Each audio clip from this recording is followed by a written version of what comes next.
Good evening, everyone, once again to our lecture series, Control, Coercion and Constraint.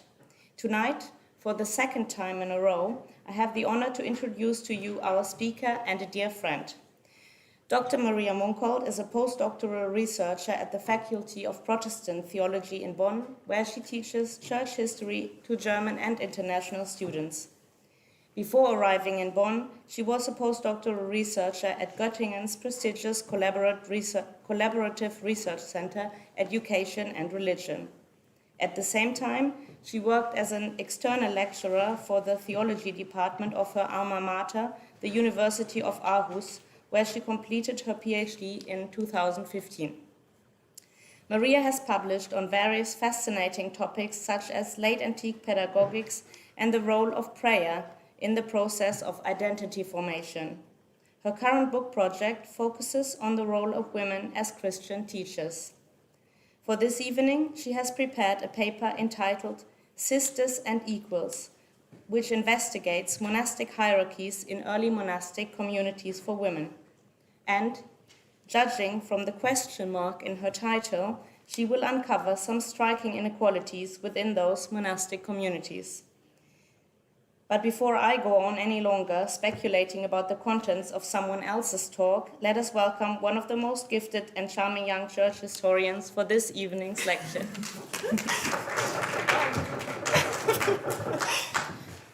Wow, that was a very kind introduction. Thank you, Julia. And thank you to the organizers who has invited me to speak today. Thank you for the attendance here in the room and for you joining us online. In my lecture today, I will take you back in time to late antiquity and to the early medieval period. Within this time frame, the monastic world was established, and I will present the role that enslaved people had in early ascetic communities and monasteries for women, and what ideals of equality were formulated in relation to the concept of slave in these settings. However, this is not an altogether easy topic to present in a coherent way, as it is with many historical topics, because there is not one obvious conclusion. I approach the topic of enslavement and equality from a dual perspective. One of my interests in the topic is historical. How can we depict the early monastic communities on the basis of the available source material? My other interest is theological. Which ideas about God and the world guided the early monks and nuns? I approached the topic, as a Protestant theologian, one might think that I would have no interest in monasticism, but I do, because the early ascetic and monastic communities promoted a certain radical interpretation of Christianity that I find, if not always comprehensible, then always very bold and thought-provoking. The idea behind the ascetic and monastic communities were that it is possible for human beings to withdraw from the world as it is, and through hardships and struggle to live a more perfect life in service to God than what is possible in the world. The monasteries and the monks carry etymologically with them the name of those who live alone, the monos, separated from the world. In my talk today, I'll first give a short presentation of early asceticism and monasticism in general, and then narrow in on our topic and present how the monastic communities were organized and dealt with hierarchies and slaves. In the period under investigation, that's the time span from the 4th to the 7th century, there did not exist one general form of monastic life. The history of Christian monasticism begins, as you might well know, in the 3rd century in the eastern part of the Roman Empire, especially in the Egyptian desert, where Christians lived either alone or in so-called Cenobitic communities together. These Christians are referred to as ascetics because they were training. The Greek word askesis is in this word. Only later did it become the standard for such Christian communities to be organized according to a set of specific regulations, and we use the Latin regula to describe these rules. Such communities were organized hierarchically with an abbess or abbot as the leader and with strict separation of the sexes. In between the more or less unregulated ascetic life in the desert and the organized life in monasteries, there were other monastic forms. For instance, there were groups of Christian women who decided to live as Christian virgins in city houses, in Rome, for instance, and there were married couples who decided to become celibate and live a religious life in their own home. Our knowledge of these groups without a formalized organization is unfortunately very scarce, and only on the church, and early on, the church had an interest in trying to obtain some control over this ascetic and monastic movement. Church councils locally condemned behavior that seemed too freaky, so to say. For instance, the Council of Gangra, that's in the modern-day Turkey, in the year 340, condemned different kinds of ascetic behavior, such as women wearing men's clothes, people who are strictly vegetarian, and also, and this is interesting for our lecture today, the Council of Gangra also condemned slaves leaving their masters for religious reasons. I have a quotation from this canon 3 of the Council of Gangra. If anyone shall teach a slave under pretext of piety to despise his master and to run away from his service, and not to serve his master with goodwill and all honor, let him be anathema. So condemnation on those ascetic communities that wish their members to give up slavery. A few principles always dominated monastic and ascetic fellowships. Monastic life was always connected with a demand to choose celibacy. And another fundamental principle in ascetic life was the demand to give away all of one's belongings, either to the poor or to the monastic community. This voluntary poverty can be said to be required by the teachings of Jesus, who, according to Matthew chapter 19, really said, if you want to be perfect, sell all you have and give to the poor and come follow me. This is in fact the verse according to the life of Anthony that inspired this Saint Anthony around the year 270 to pioneer the ascetic lifestyle in the Egyptian desert. For our topic today, this biblical principle is of importance as it does, when taken seriously, exclude any possibility of owning a slave. You should give away everything if you want to follow Christ. In fact, renunciation of private property served a deeper purpose of self-denial. Giving up one's property also meant giving up any self-determination and instead choosing to serve others. This renunciation, Basil the Great, one of the founders of monasticism, termed a form of slavery. I have a quotation from a letter by this Basil the Great, where he writes that no one should be his own master, but each should think and act in every respect as though given by God into slavery for the brethren who share the same mind, though each in his own allotted place. As mentioned, monasticism arose in the eastern part of the Roman Empire, but then spread also to the west. One theologian who transferred ideas about monasticism from the east to the west was Cassian, who was active in the 4th and 5th century and traveled much more than these linear lines shows, but really around the Roman Empire of that day. And to give an idea of the early monastic mindset, let me quote from Cassian's Institutus, a passage where he considers who are allowed to preside over a fellowship of monks. He writes, "For no one is allowed to preside over the assembly of the brethren, or even over himself, before he has not only deprived himself of all property, but has also learned the fact that he is not his own maker and has no authority over his own actions. For one who renounces the world, whatever property or riches he may possess, must seek the common dwelling of a conobion, that he may not flatter himself in any way with what he has forsaken or what he has brought into the community."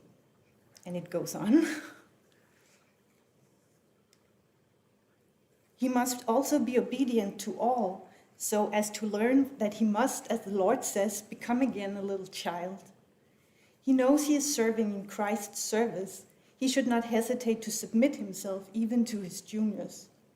Further, he's obliged to habituate himself to work and toil so as to prepare with his own hands, in accordance with the apostles' command, daily supply of food, either for his own use or for the wants of strangers, and that he may also forget the pride and luxury of his past life and gain by grinding toil humility of heart. Now bear in mind that Cassian was writing also to an aristocratic audience in Gaul. We must understand that these sentiments are actually revolutionary. He's actually asking the upper class to become slaves for Christ's sake. This willingness to give away all of one's property, along with one's will, are key themes in ascetic life. It almost borders the absurd, I feel. How could anyone really give up one's will? Surely the ascetic monastics' ideals border the fantastic, the impossible. The modern researcher Richard Valentassis says about asceticism that asceticism is performances within a dominant social environment intended to inaugurate a new subjectivity, different social relations, and an alternative symbolic universe. In other words, the ascetic monastic behavior sets out to challenge and change the world, if not at large, then at least within the local monastic community. Now we arrive at the question what the monastic communities did with enslaved people. Here is a picture showing some of these enslaved people of the time on a non-Christian funeral stone. Because throughout the late antique and early medieval centuries, slaves were a fundamental part of the socio-economic system in the Roman Empire and in the ensuing kingdoms. Did the monastic community actually fight to overcome slavery? I'm not the first to grapple with this topic. Just to mention a very few recent contributions to this scholarly field, I can mention this book on social control in late antiquity, where Lillian Larsen specifically writes about slavery in the small world of early monasticism. I could mention Ilaria Remelli's book, where she deals with social justice and the legitimacy of slavery from this ascetic perspective that I also find interesting. And just last month, this article was published on the admonition of former slaves into churches and monasteries. So you see, we're dealing here with a topic that is popular today, obviously also because it relates to some thoughts in our society today. And my spin on this topic is, I take it, the gender perspective, as I look primarily on sources with women. And today I will make use in particular of two kinds of sources. And I have here a map that shows some of the names that I will mention from now on. And I will make use of these two types of sources, primarily the regulae and the vita, the biographical writings of late antiquity and the medieval times. There are also relevant canons, laws, and letters. There's really a lot of material. It's worth bearing in mind that almost all of the sources we have at hand are normative. They do not necessarily reflect reality, but they depict a vision and an ideal. And also all of the sources that I deal with, they come from the monastic communities, so I can't expect them to be very critical about their own agenda. It's also worth bearing in mind that almost all of the sources that we have about women's monasteries in this period are written by men. I do not find reason to believe that male and female asceticism were notably different in this time period. Both male and female ascetics actually strove towards the same ideals. They wanted to be virtuous, they wanted to be manly. This was an ideal for both sexes. And they made use of the same methods, fasting, praying, and working. but there remains a real veil, so to speak, in front of the women's experiences because they always communicated to us by men. So now I will introduce you to Macrina and her monastic community in Asia Minor. Macrina is one of the few women of the 4th century who is well known to us because of the writings of her famous brother Gregory of Nyssa. Macrina and Gregory had another sibling who were even more famous than the both of them, and that's Basil the Great, who I already mentioned, who is a founder of monasticism. Basil was the author of a famous monastic rule, and some scholars today say that actually Macrina should also get some credit for this famous rule of Basil, because she also took part in inventing this kind of monastic life. Macrina and her family belonged to the upper class of Roman society. Her father and brother were well educated and had a good reputation, and then they were massive landowners. They owned a lot of land, and this meant that there were many enslaved people in their household. According to her Vita, Macrina was remarkable from a young age. She was always wise and virtuous. Though only after her father passed away and she had helped her mother raise her younger children, Macrina found the moment to bring their upper-class life to an end. Macrina convinced her mother that they should choose a new life form, a philosophical and spiritual way of life, which entailed that they should choose to live with their former slaves as their equals. We can read about this in the life of Macrina that's written about 380. Here Gregory, it's him who writes about his sister, explains at length how Macrina was the initiator of reorganizing the upper-class estate with its servants into a monastic community of equals.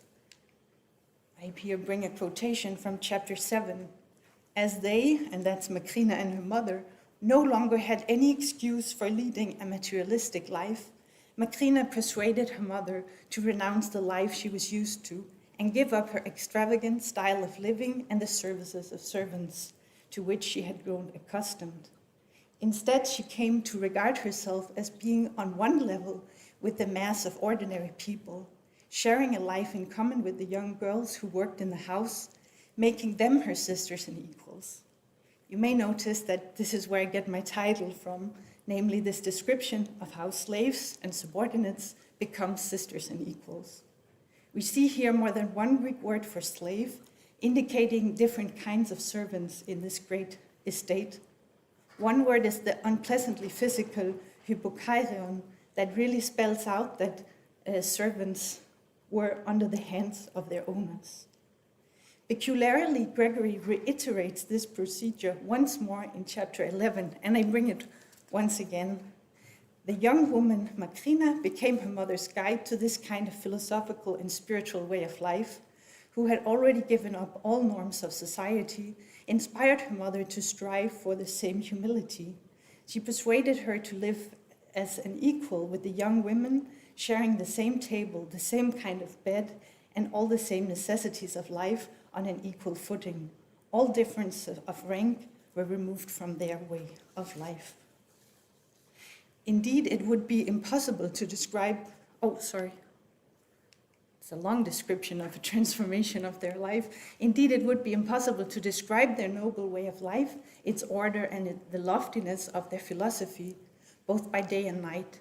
Just as the soul released from the body by death is also released from worries about this life, so their life was lived apart, far removed from all trivialities, and organized in imitation of the angelic life. So really a vision of a heavenly life on earth here. The fact that we here encounter a second description of the transformation of the upper class estate into a monastic community of equals definitely serves to underline the outstanding character of this situation. It's an almost implausible act. Macrina thus promoted equality among Christian sisters. We understand that this equality had practical consequences. They must now share the same table, the same kinds of bed, the same access to necessities. To which degree this was actually put into practice, and if it spread, we do not know, unfortunately. But the Vita Macrina is, I find in itself, a beautiful testimony of equality within a, truth be told, very limited Christian community. However, there are several questions that we cannot answer about the extent of the ideal of equality. Also, we don't know if the women that later also came to Macrina's community, which status did they have, and so on. We're told in the, because here's an important question. What if some women from another estate, some slaves, fled and sought out Macrina's community? Would they just have been allowed in? It might be that Macrina in that case would have had to send them away and thereby follow the same principle as her brother Basil prescribed in his rule, because he said when male slaves sought out his community, he sent them back to their master, with the one exception that he would take them in if their master was very cruel to them. By the way, while Macrina gives the servants the name of sisters, she designates herself and her famous bishop brother as slaves, and thus again underlines the ideal change of norms in the household.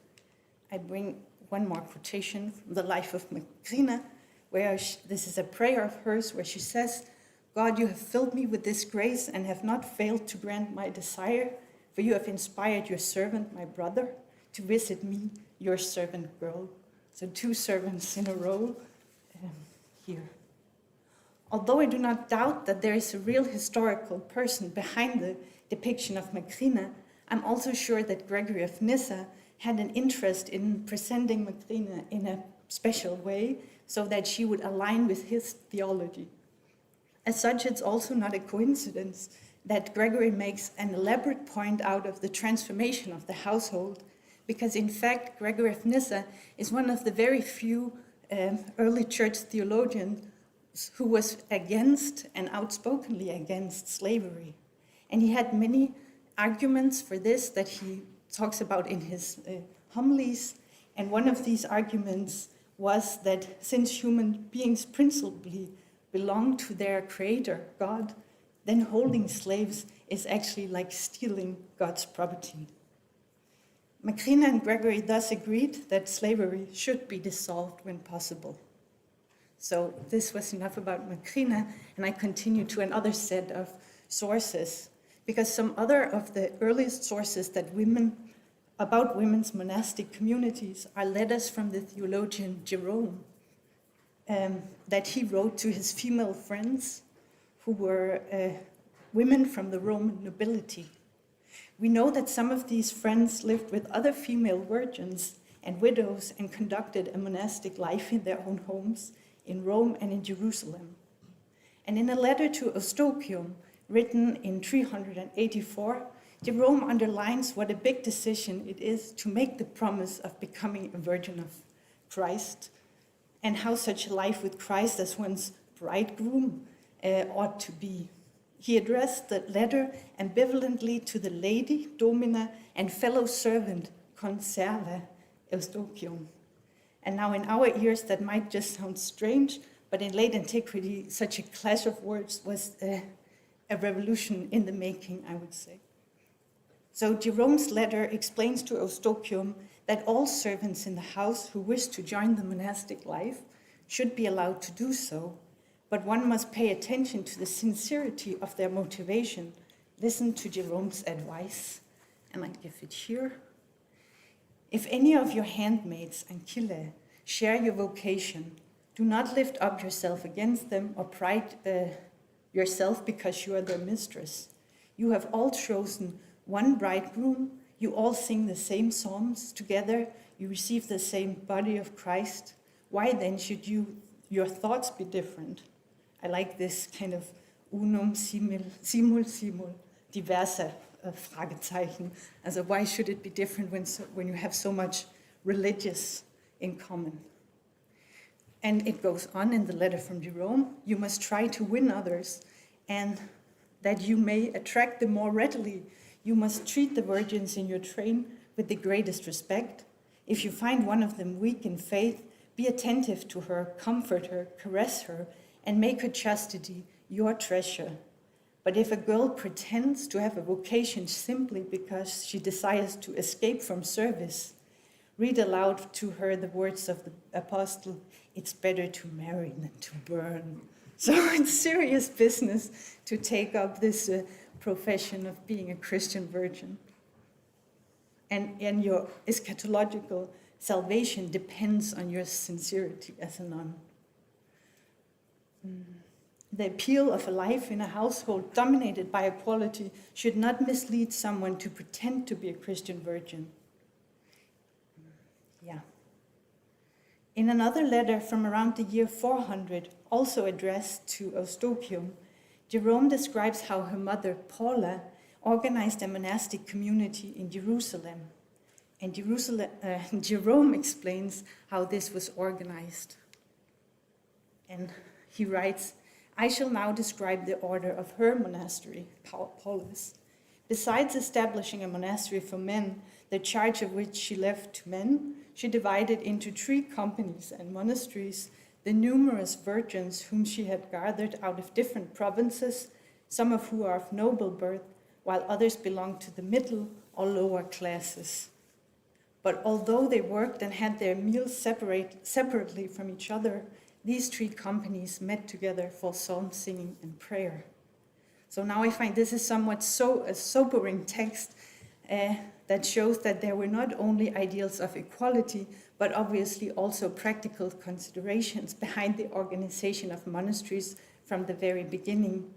Here in Paula's community, the equality seems to exist only in the context of liturgical actions and not in the common life. And this is, by the way, what I think is the general rule of Christianity at the time, that it's in the liturgy, that there is equality. Yeah. Meanwhile, more or less at the same time in Constantinople, the ultra-rich widow, Olympias, decided to opt for an ideal of relative equality, as she in the 5th century founded a women's monastery in connection with the famous church Hagia Sophia. She enrolled all of her own female house servants and installed them in one wing of her monastic complex. In her anonymous vita, we are told that then by the divine will she was ordained deaconess, an ordination of a woman, by the way, also important in this text, and she was a deaconess of this holy cathedral of God and built a monastery at an angle south of it. She owned all the houses lying near the holy church and all the shops which were at the southern angle. In the first quarter, she enclosed her own chambermaids, the cubicularias, numbering 50, all of whom lived in purity and virginity. And then also we are told that more of Olympia's family members joined, Lysanthia with her sisters Martyria and Palladia, entered with all the others, having made over in advance all of their possessions to the same holy monastery. And then, so at this point in the text, it could seem like the slave girls are enrolled, but somehow still have the title of cubicularias. But later in the Vita, we are told that Olympias freed many of her servants in an act of manumission, and I have brought that as well here in chapter 15, where we are told, having called from slavery to freedom a myriad household servants, she proclaimed them to be of the same honor as her own nobility.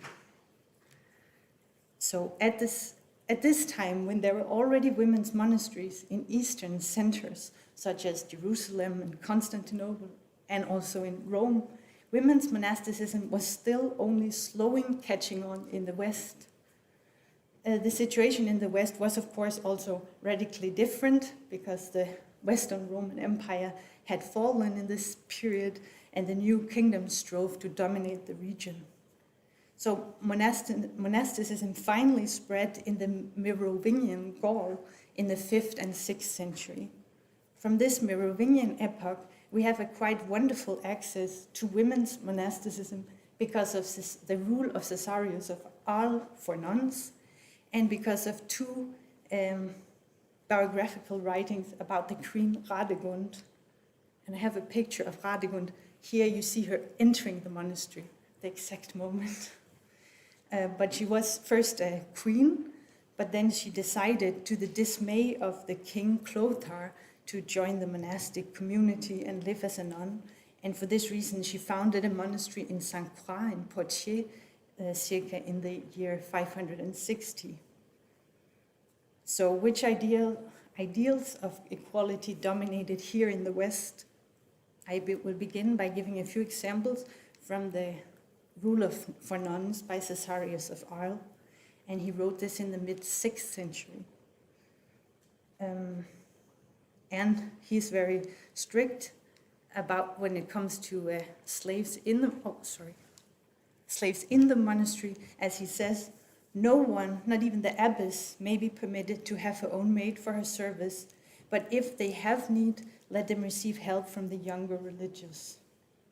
So there are no slaves belonging to the sisters in the Western monastery here, but there is nevertheless a discernible hierarchy in the monastery, with the abbess at the top and the elderly sisters below and the youngest sisters at the bottom of the hierarchy. And it would even seem that these youngest religious nuns had to take on tasks that otherwise would have been done by slave girls.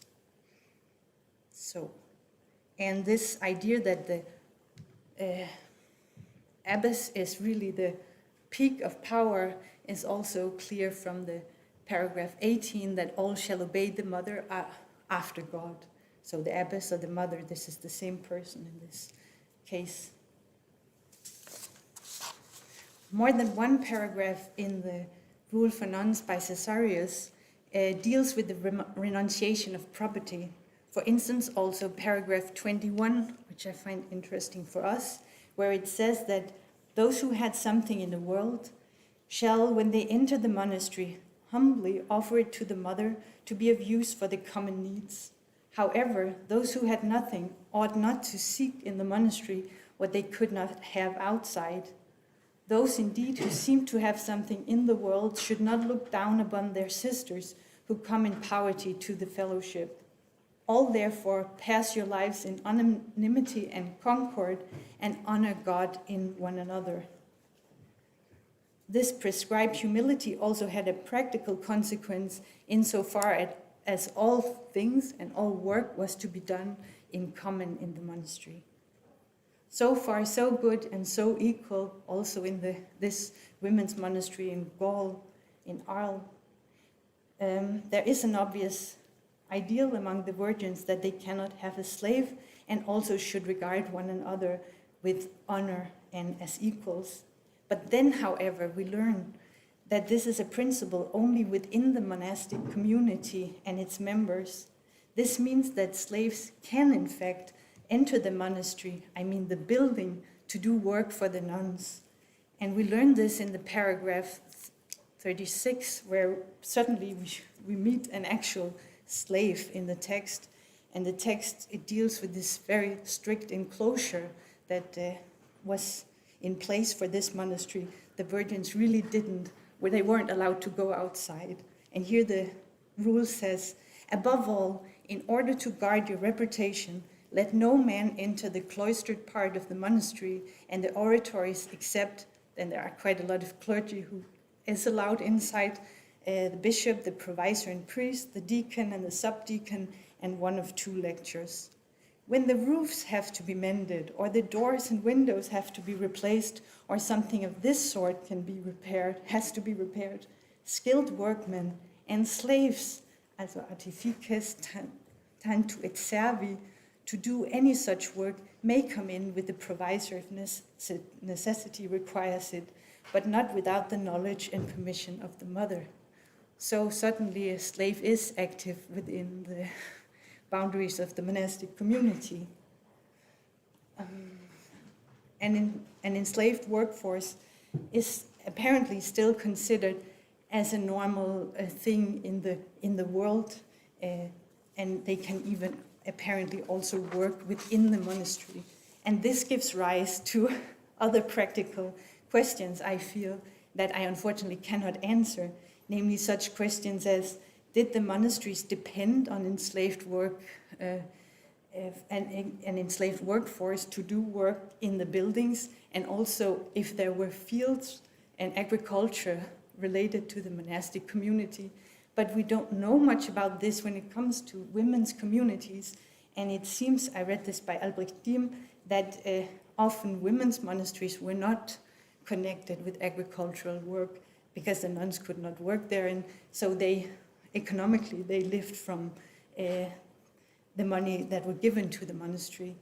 So here is a dark area that I unfortunately cannot go further into, but apparently some slaves were in the vicinity of the monasteries. Caesarius' rule do not explicitly say what the monastic community is supposed to do if a slave arrives with the wish to join the monastery. He seems not to have foreseen this as a problem, so we can probably infer that at the time when he wrote his rule, one of the first rules in the West for nuns, or the first, this was not yet a real problem that a lot of slaves came to the monastery. However, some other and only slightly later sources clearly indicates that slaves wished to, they clearly indicate that this is an area that needs regulation. So apparently just a little later, many slaves came to the monasteries. So when Bishop Aurelian wrote his rule for nuns just a few years after Caesarius, then he added a particular paragraph trying to regulate this, and he said, "Slaves shall not be received. However, if she becomes enfranchised liberta and is of the age of an adolescent and comes with a letter from her patron, the abbess will decide if she should be received." So a stricter rule now. And then you might ask yourself, or I did it ever happen that former slaves came to monasteries to join them as virgins with the permission of their former masters? Because I would think if you had been a slave and you were set free, some of the Schönheit or some of the appeal in the monastery had fallen away. But it did happen that even when set free, the nuns still, or the young women still wanted to join the monastery. And we know from Pope Gregory the Great, because he has written one such letter in the 6th century, where he grants a slave woman, Montana, her freedom, along with rights as a Roman citizen and permission to join a monastery as she wishes. So here we have a pope dealing with this, and he did this because this slave woman, Montana, had been a slave of the church, and she was under the rule of a priest. And when he died, the Pope stepped in and said, "Okay, Montana, you can go and live as a nun now." So we have one document of manumission from a pope to a slave girl who then decided to be a nun. And Gregory gives a reason for the manumission, and that is that God originally created humans with freedom, and slavery is a secondary circumstance, and therefore it's good to set her free. In general, we know that this Pope Gregory wished to make it possible for church slaves to join monasteries. He thought that if humans tried to stop someone from joining a monastery, they were actually taking someone away from God. But Pope Gregory and the Roman Church also worried, like Jerome had done years before, whether or not these slaves wished to join the monastery for the right spiritual reasons. Therefore, Canon 6 of the Roman Council of 595, at which Pope Gregory presided, emphasized that there must be a novitiate, a time of testing before someone can join a monastery as a full member. I will read from this canon where it says, we know, and it's a bit complicated in the formulations I find, but the issue is clear. We know that many of the ecclesiastical familia hastens to the service of the omnipotent God in order that, living in monasteries in divine service, they may be free from human servitude. It's therefore necessary that he who wishes to be converted from the jurisdiction of ecclesiastical servitude to the service of God ought to prove himself first in lay habit and if his mores and way of life bear witness to his good intention, he should be permitted to serve the omnipotent Lord in a monastery without objection, so that he who yearns to enter harsher servitus in divine obedience may leave human service as a free person. So, apropos what we discussed last week, this shift from one form of dependence to another even took place within the Christian community, from being a slave of the church to being another kind of slave in a monastery. Okay. In fact, Emperor Justinian, so now we're not even with the ecclesiastical authority, but so to say also with the secular, if I may use that word, authority, he also underlined the same demand in his law codex. So obviously the authorities had a huge interest in controlling the stream of slaves into monastic life. This suggests that on the one hand, the monasteries with their attitude against slavery posed a socio-economical problem in the late antique and early medieval societies, because they drained the enslaved workforce. I may be exaggerating a bit, but in principle, this is a problem that we see in the laws. While on the other hand, the monasteries were also now seen as so important and holy institutions in society that it was not possible simply to deny people to join them, also not slaves. Okay. Before concluding, I will give one more example of the ideal that dominated in Merovingian female monastery that followed the rule of Caesarius of Arles, and it's the example of Radegund, again this queen. She was a queen, Regina, who served as an ancilla, and all these antitheses we find again and again in this kind of sources. So you were a domina, now you're an ancilla, and so on. And she's, again, also because she was described by more people, there are 2 biographical writings about Radegund, and one of the writers was Venantius Fortunatus, a famous writer of that time, and he really knew his rhetoric and knew how to make these constant antitheses in his text.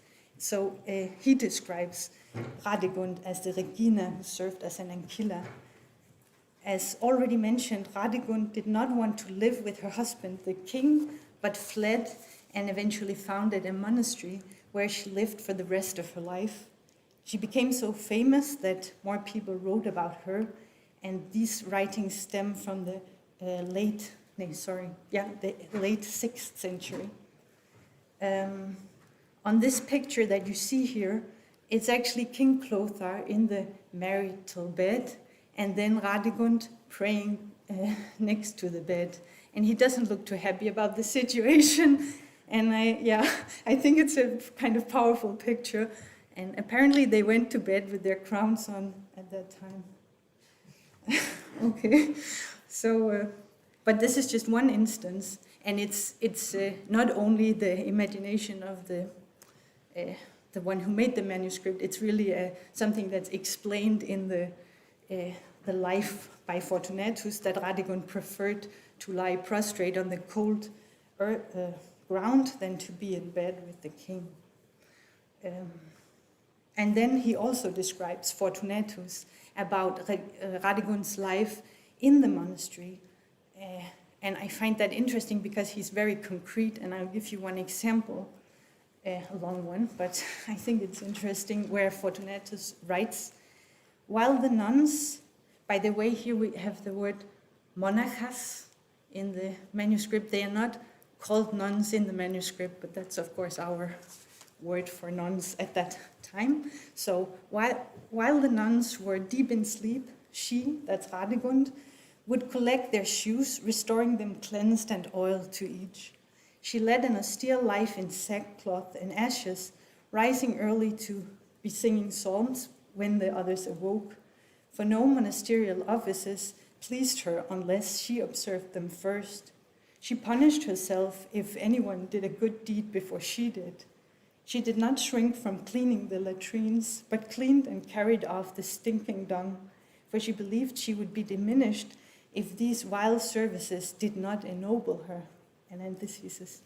She carried firewood in her arms. She would care for the infirm beyond her assigned week, cooking their food, washing their faces, going the rounds of those she was caring for, and returning fasting to her cell.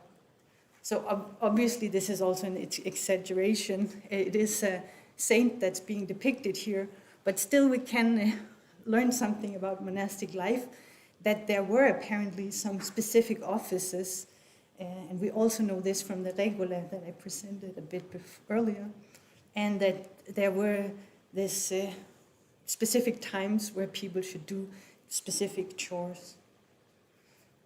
And apparently Radegunde wanted to do even more than she was supposed to, and this is also something that is characteristic for her, so it becomes a competition for her to be more humble than the others, and therefore in this text equality is actually not the ideal, but humility is the ideal, and the more humble you can be, the better, which unfortunately then also means that Radegunde has these horrific ascetic exercises with blood flowing and she cuts herself. All this is a weird part, I would say, of the monastic world, but here it's another kind of service to God, namely serving the other nuns in the monastic community.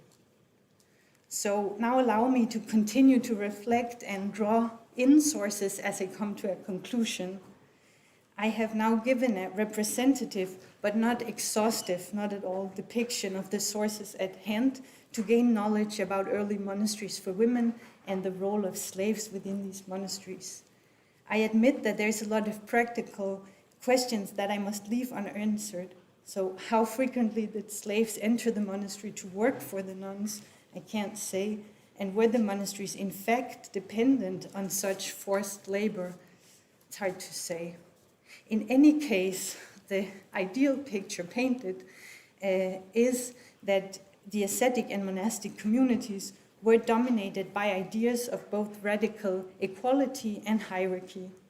It's rather the rule than an exception that the women in a monastic community are ordered to treat each other as equals and honor each other, whatever their previous standing in society had been.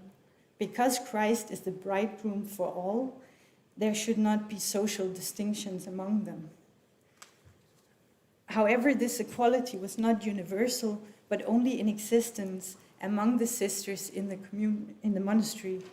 This means, in this logic, equality is far from a universal human right, but is a privilege for the women who had promised to serve as sisters in the community. Thus, from the beginning of the monastic movement, radical social equality was in most cases a fundamental part of the monastic life, like celibacy and giving away all of one's property. In the monasteries, there was a constant reinterpretation of the vocabulary from the outside world. So the act of service will ennoble, and the queen will be a slave, etc.